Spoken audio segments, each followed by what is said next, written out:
Hola, mi nombre es Dora Inés Zamora y yo vengo a hablarte de cómo hacer una presentación sin naufragar en el intento.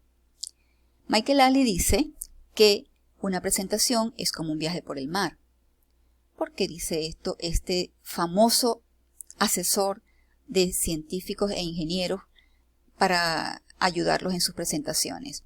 Ha escrito muchos libros, los apoya. Vamos a ver qué es lo que nos tiene que decir.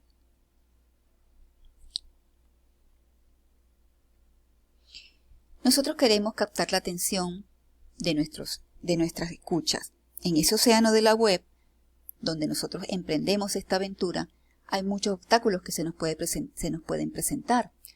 Independientemente de su edad, de su nivel de instrucción, queremos captar su atención, ¿cierto? Pero corremos este riesgo de aburrirlo soberanamente. Entonces, necesitamos una brújula, necesitamos una estrategia. Y en esa estrategia, el primer paso es definir nuestro propósito. Necesitamos mostrar o indicar o estar claros cuál es el propósito que queremos con nuestra presentación. ¿Qué es lo que quieres? ¿Bien? ¿Quieres informar? Porque tu material o tu contenido tiene que ver con trabajos académicos, datos científicos, o quieres persuadir acerca de una idea, o quieres enseñar, que vendría a ser como una combinación de ambos, o quieres vender, o muchos otros propósitos que podemos encontrarnos por allí. Entonces, dependiendo ese propósito, o una vez que establezcas ese propósito, entonces vamos a planear una ruta. En esa planeación debemos organizar la historia. Y para organizar la historia, no hay nada mejor que tener claro cuál es el resumen de tu contenido. Y una de las herramientas magníficas para ese resumen es un organizador gráfico como un mapa conceptual. Por supuesto, tú puedes utilizar, dependiendo de tu contenido, otros mapas conceptuales, como por ejemplo un mapa mental, si se trata de diferentes ideas, o una línea de tiempo, si se trata de una revisión cronológica. Pero eso es material para otra presentación.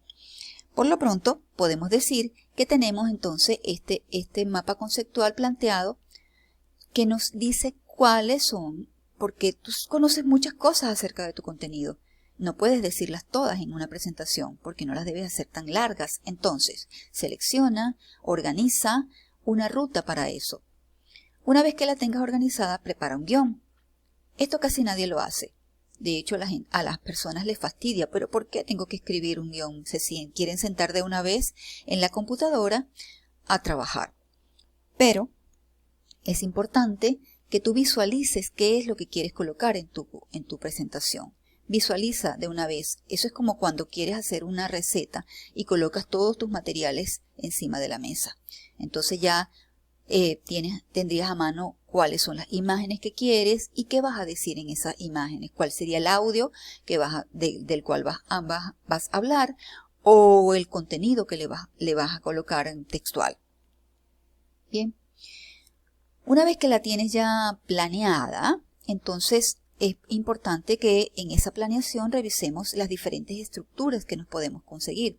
Si tu propósito fue informar, nos podemos encontrar que en ese propósito informativo, que le sirve generalmente a la academia, a las defensas de tesis, a los estudios médicos, porque constan de datos, de fuentes, es para un público especializado. Ese público especializado es muy exigente, entonces necesita evidencias, ¿verdad?, que sustente las conclusiones que vas a presentar en ese material que estás elaborando, en ese recurso que estás elaborando. Estas evidencias sustentarán tus conclusiones y al final van a darle cabida a unas recomendaciones que se puedan establecer al final de ellas. Cuando tu estructura debes hacerla para persuadir o motivar, tenemos que presentamos primero una idea central. esa idea central, bien definida, bien precisa, debe estar sustentada por tus argumentos. O sea, yo digo esto, por esto, por esto y por esto. ¿Ok? Tenemos los argumentos y cada argumento debe tener una observación que sustente ese argumento. Una o varias, por supuesto. ¿Qué le vas a incluir? Eso va a depender de lo que tú estés manejando.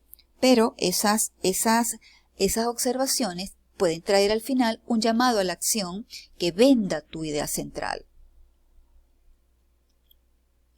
Y más novedoso y de más reciente data, tomamos de los escritores, de los narradores, el storytelling, que consiste en contar, desarrollar y adaptar historias. Nosotros vamos a convertir nuestras presentaciones en una narración que emocione a quien te escuche. Para ello tienes que conocer a tu audiencia, quiénes son, qué les motiva, qué les interesa. ¿Por qué? Porque tú necesitas transmitir un mensaje de una forma inolvidable para ellos y que los conecte a un nivel emocional. Ahora bien, en este storytelling vamos a revisarlo un poquito. ¿Cuáles son los elementos que lo contienen? ¿Cómo logramos que nuestro contenido se convierta en una narrativa? Para empezar, debemos estar claros cuál es el mensaje. Tú tienes un mensaje claro, un mensaje que quieres decir. Imprime ese mensaje, aprópiate de él. Hazlo como un eje transversal de tu narrativa, ¿ok? Que se muestre como subyacente en la mayoría de las diapositivas que colocas allí. O que aporten, cada diapositiva debe aportar algo a ese mensaje que quieres decir. Tú tienes seguidamente un ambiente, es decir, si estás planteando una narrativa, las narrativas suceden en un entorno, ¿cierto? Entonces, ese entorno donde suceden los eventos, lo puedes describir brevemente para situar a tu audiencia y un poquito ponerlos en contexto acerca de lo que quieres hablar. Existen unos personajes, específicamente un personaje que subordina todas las acciones, un personaje que subordina a los demás personajes, un personaje que lleva la voz cantante, ¿ok? Puede ser uno solo, pueden ser varios los que llevan la voz cantante, puede ser algo colaborativo, pero en fin, existen unos personajes que van a resolver un conflicto. Ese conflicto es muy importante, es lo que le da como cohesión a toda esta estructura o a todo este engranaje, porque ellos están juntos, estos personajes, para resolver este conflicto. Ese conflicto debe ser algo que cuestione, algo que intrigue a tus escuchas, a tu audiencia, y que una vez que lo resuelves, pues les da como un apoyo contundente a este mensaje que quisiste imprimir durante toda la narrativa. Ya hablamos de la estructura, del propósito, en primer lugar, ¿verdad? Luego de la estructura, vamos a hablar de cómo lo vamos a hacer. En ese viaje necesitamos materiales, necesitamos un recurso bien definido, bien preparado, óptimo. Comencemos por el texto. El punto de honor es la legibilidad. No haces nada con colocar textos que no los puedan leer bien o que no se lean fácilmente. ¿Qué es importante en la tipografía? Una tipografía sin serif. El serif es todo aquel adorno que tienen las tipografías. Y esta que te estamos mostrando aquí, estas tipografías, las llamamos de palo seco porque no tienen adornos. Son rectas, sencillas, fáciles de leer al primer golpe de vista. En cambio, las tipografías con serif, claro que se leen, por supuesto, pero cuestan un poquito más, no se leen tan rápido como las otras, como estas anteriores, ¿ok? Son muy buenas para textos y para otro tipo de materiales, pero para las presentaciones, tipografías sin serif. Hablemos del tamaño, el tamaño de los textos. Aquí tenemos escenarios presenciales, ¿verdad? Un cuadrito abreviado para los escenarios presenciales, pero Cuando las diapositivas, las presentaciones que estamos haciendo son para enviarlas vía web o para compartirlas vía web, nos vamos a pegar a este formato para las presentaciones presenciales de menos de 50 espectadores o para menos de 50 espectadores, que se utiliza para los títulos 40, tamaño 40 o más, que se utiliza para el texto o el cuerpo del texto de 20 o más. Puedes hacer ciertos ajustes dependiendo del modelo de la tipografía que escogiste, porque algunas tipografías son más pequeñas que otras. Los colores. Máximo contraste con el fondo. ¿Ok? Eso quiere decir fondos oscuros, letra clara, o fondos claros, letra oscura. Esto es muy importante para que la legibilidad sea máxima. ¿Ok? ¿Qué no debes hacer nunca? Pero nunca utilizar complementarios. Recuerda los complementarios, que son colores que contrastan muchísimo en el círculo cromático. Entonces, su contraste es tan violento que impide que tú puedas leer bien los textos. Tampoco los colores análogos, porque los colores análogos son demasiado amigos y entonces nada destaca con ellos. Son muy parecidos. Y entonces hay poco contraste fondo-texto y no permiten una legibilidad óptima, que es lo que estamos persiguiendo para que esa imagen con textos llegue de una manera clara y con mucha calidad. Hablemos de la cantidad de contenido. La cantidad de contenido, tenemos aquí 4 aspectos. El primero es la simplicidad. Menos es más. Cuando tenemos una presentación, utilicemos la regla de la simplicidad. No coloquemos demasiadas cosas. Para ayudarnos con eso, utilicemos la regla del 6 o el 7. No se usa en todos los formatos, pero podemos tener menos presentaciones, menos líneas, 6 líneas o 6 o 7 líneas y cada una con 6 o 7 palabras. Eso nos da más aire en la diapositiva y, por supuesto, evita las transcripciones. Las imágenes nos deben ayudar. Analogías, ellas nos ayudan a aclarar las ideas y derriban las barreras del idioma.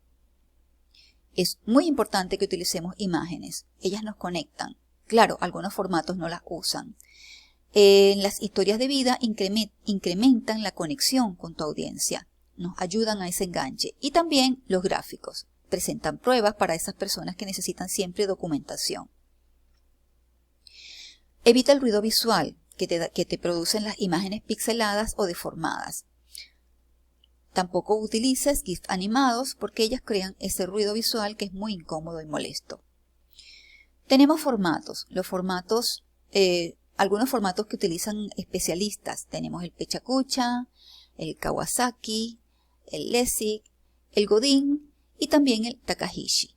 Cada uno con sus descripciones. Puedes buscarlos, investigarlos y cada uno tiene sus características. Lo único que tienes que concentrarte mucho en que sean adecuados a tu perfil, a lo que tú quieres hacer.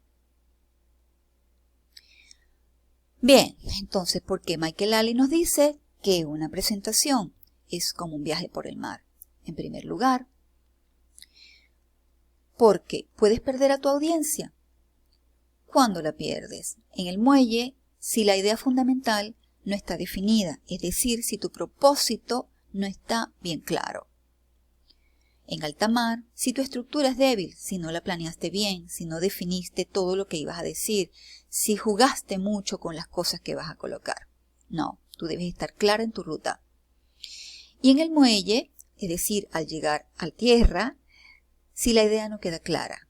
Es importante que tú hagas un cierre cognitivo con tu audiencia para saber y concretar si lo que dijiste quedó bien claro y fue lo que quisiste decir. Por eso, asegura un propósito y organiza tu contenido. Diseña siguiendo códigos de comunicación visual y verifica el cierre cognitivo con tu audiencia. ¡Buen viaje!